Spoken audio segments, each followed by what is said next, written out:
ராமேஸ்வரத்தில் சுட்டெரிக்கும் கோடை வெயிலில் கோவில் யானை ராமலட்சுமி ஆனந்த குளியல் போட்டது அனைவரையும் கவர்ந்தது.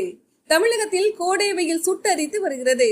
வரக்கூடிய நாட்களில் வெப்பச்சலனம் இன்னும் அதிகரிக்கும் என வானிலை ஆய்வு மையம் தெரிவித்துள்ளது.